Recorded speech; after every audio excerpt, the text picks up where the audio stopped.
Hello and welcome to episode 19 of Our Midnight Song. This is a 25-part series that celebrates women artists, their thoughts, their works, their brilliance, and their diversity. I'm really delighted to have with us today the really prolific singer, composer, somebody who I'm really glad to also call a friend, Bindhumalini. Before we start to speak about the work, Bindu has shared a small piece that really seems to reflect the essence of the series, which is why live at midnight? We as women, do we have agency to occupy cyberspace at midnight? What does it mean to perform at midnight? And as a response to these questions, Bindu has shared this piece of work, which I'll put up before we begin to chat.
Space inside the town, space outside the town. Is there such a thing? Is there such a thing as the Brahmin space inside the town and the Holaya space outside the town? Space is the same wherever you are. It is the wall of your body which names it inside and outside. He who answers your call anywhere is Bidadi. A vachana by Bontadevi.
Share something about that piece, will you? Hi, Shruti. So here we are. Uh, this is nice to celebrate the midnight time like this. And so I did this exercise last night at 12 to do justice to the exercise that we are following here, the experiment. And it was not about getting the perfect take, but just about being part of that time and that space and be part of all the happenings, um, and still continue singing. And right from the time you told me about this, I got very excited and I had a lot of ideas that I wanted to explore. But at the same time, I'm like, okay, finally, what am I trying to get at or experience? In fact, it was not a performance, it was just a documentation of that time and my experience of it. That's about it. Something that I can look back at. And surprisingly, then I finally said, let me make it simple. And that cemented space right outside the gate of my space, my house, with that street light look like a stage. And as much as I was stepping out of my house, it was also like stepping into a stage. Yeah. And usually every night from anywhere between 11 and at least till 2 o'clock, there's a lot of circus and party going on out there, actually, usually, because there are three dogs and it's their time. And there is actually usually a lot of noise. Yesterday, I don't know how that didn't happen. And it was meant to be part of my piece, all the chaos, all the noise. And then I was like, oh my God, these guys are behaving. So right now, I'm just sharing about how it felt to do what I did. And what was it to just go sit outside a familiar space, but at an unfamiliar time, to do something not expected? And what did it feel like? And in that, what space am I occupying is what I wanted to experience. Um, it was, in fact, I have fumbled in a couple of places. So I was like, so it does have its own impact, doing something like this, doing known things in unknown spaces or doing unknown things in known spaces. And the song I felt like exploring was about spaces. And this is a vachana by Bontadevi. And here she's talking about what is space. And I don't know if people got to hear the translation I read in the piece. So if you want, I can read it once again. Please, please. So here she says, Ura olagana bayalu, Ura horagana bayalin dunte. So she's asking, space inside the town, space outside the town. Is there such a thing? And is there such a thing as this Brahmin space inside the town and the Holaya space outside the town? Space is the same wherever you are. It is the wall of your body which names it inside and outside. He who answers your call anywhere is Bidadi. So this is what this poem talks about. And yes, Nanika, it's very astonishing how within what it's a 4 line vachane, something like that.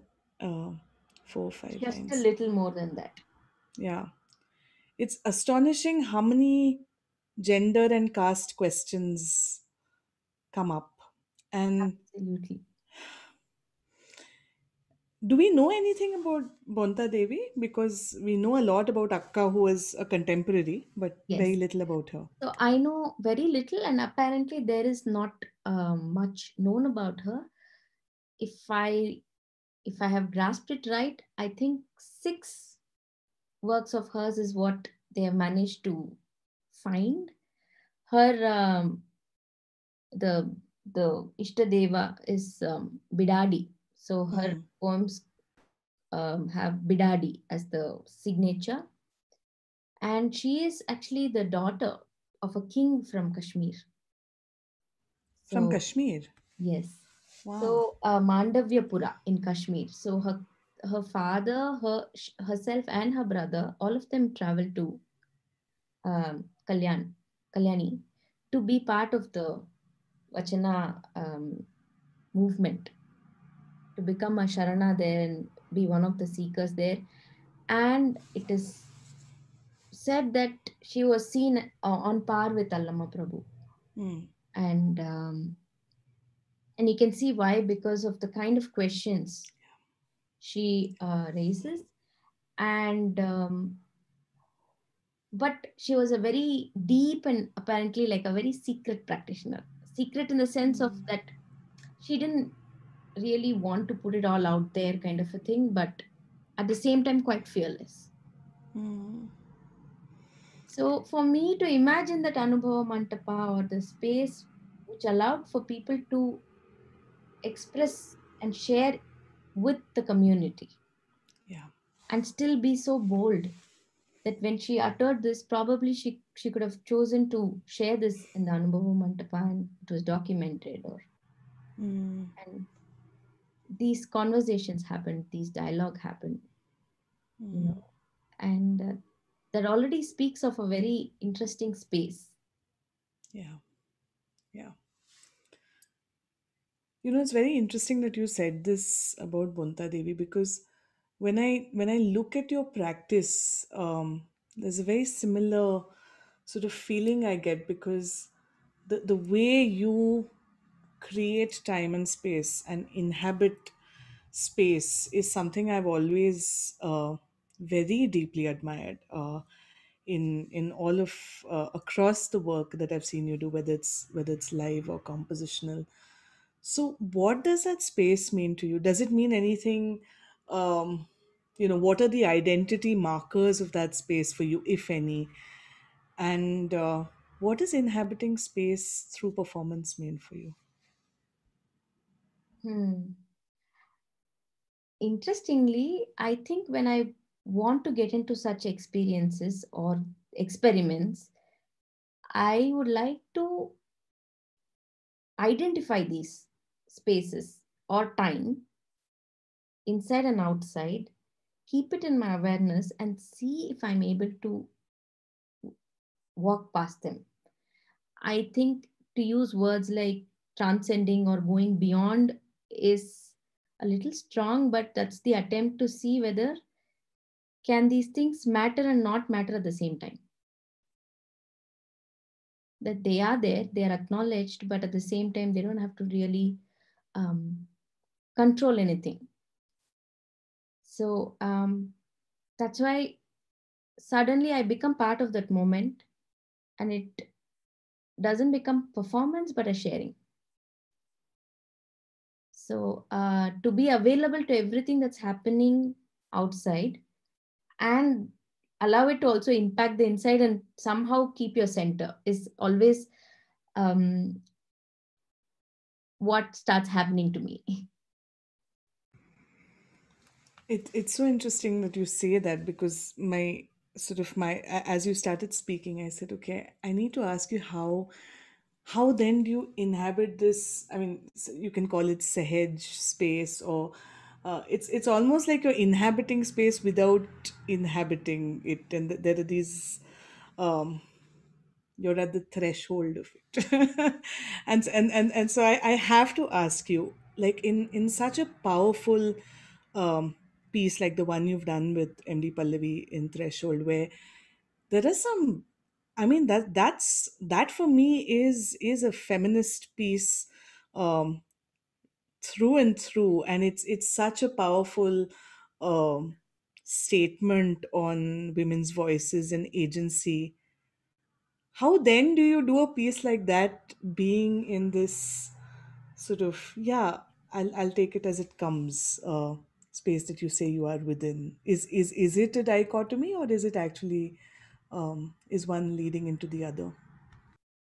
It is not a dichotomy because right at the beginning of threshold in our early conversations of what is it that we wanted to explore and express through that piece, we had made it very clear that it's going to be an inclusive piece. So that is one of the taglines or the underlying brief to our own self in terms of then what does it do to the energy of how we perform it, you know? So how do we then use the force and the push and pull of it? When you bring in the word inclusive, it started changing the character of our entire expression. So as much as it's a thread of stories, poems, voices of women, Hmm. and it looks at gender, it ended up being that. We didn't start there. Although gender was the theme we are looking at, and the stories of women became the means by which we are looking at it through the lens. Initially, it didn't start like that. It's just that it got threaded a lot more fluidly when we started putting the piece together. And also that we said there's so much just in this for us to learn that, and if we had to open it out, it needed a different kind of an expression or voices. So we said at this point, I think we both as women can very easily carry this. Hmm. And it's interesting you said threshold because yesterday when I was trying to say, is this enough? When I was trying to do this piece, is this enough? I did start with, I said, it is enough because it is like threshold, like what Lingama says that, the Sharana is like the lamp on the doorsill, shedding light inside and outside. And just before that, we quote, if I'm telling her name right, Hypatia, the Greek philosopher, that she says that the best way to prepare to see everything that's unfolding um, in the world is to start with that which is on your doorstep. So she immediately makes the doorstep or that space so potent and powerful. So Hmm. Yeah. And it's something that I think we've also spoken about, uh, which is very in a lot of our works, you and me, the intent is the same, but somehow because of who we are, the projection of it on the outside becomes very different, but at the core of it it's always very similar, and it's something we've spoken about. And I'm realizing more and more, looking at your work, looking at all of this unfolding. I'm happy you brought that up because that's something which even I keep as contemporaries and sharing the Kabir community family space. We are all deeply influenced by each other's work, our journeys, and they're constantly intersecting. So um, you become another voice in my head where I'm also reflecting, on where are we all positioning ourselves in the same tapestry. So yeah, that's right. What you put out there was absolutely right. I agree with you. So I know we can continue talking for a long time, but um, I wanted to perhaps close with this one question. I also know you've been at the forefront of activism at many protests. You've been this voice, especially with the Bangalore community. I know you've been a very, very strong, powerful voice. So, given everything that's happening in our country today, given that as artists, and I know you feel it strongly, so I'm going to sort of voice it for both of us, that we need to be in solidarity, especially if we're singing vachanes and abhangs and kabir, then we are voicing those who don't have a voice. We are voicing the marginalized. So what do these protest spaces mean for you? Is it uh, as a woman, as somebody who shines light on these issues? Share a little bit about that, no, with everything that's happening. Hmm. I have never identified myself, frankly, as an activist, or um, not really up there actually. But the thing is, music has the power to do that. I know I'm just being one of the medium there, and it's music which is doing the work. So I'm a subset of that there, and I know it's important for this to be this to resonate everywhere. That is one. And the other thing, actually, Shruti, for me is a lot more simple, that when something instills fear in me, I am trying to see, where is this fear coming from? And if I am scared, like me, this fear is getting instilled in so many others. So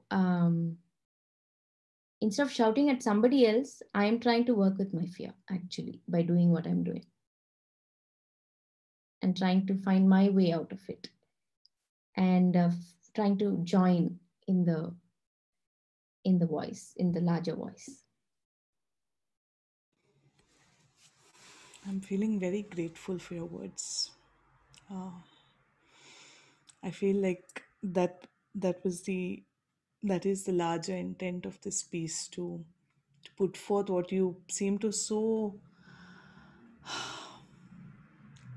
embody so in such a sahaj way. I don't know the English word for it. Uh, yeah, this gentle inhabiting yet not inhabiting, yet you're so present. Uh, yeah, thank you. Thank you for everything that you are and everything that you do, Bindu. More power to you. More power and love to you. Thank you, Shruti, and thank you for being a constant inspiration with all your work and words. It's beautiful. Feeling is entirely mutual. Thank you, everyone, for tuning into this gentle stream of conversation. We'll see you tomorrow for episode 20 of our Midnight Song. Good night.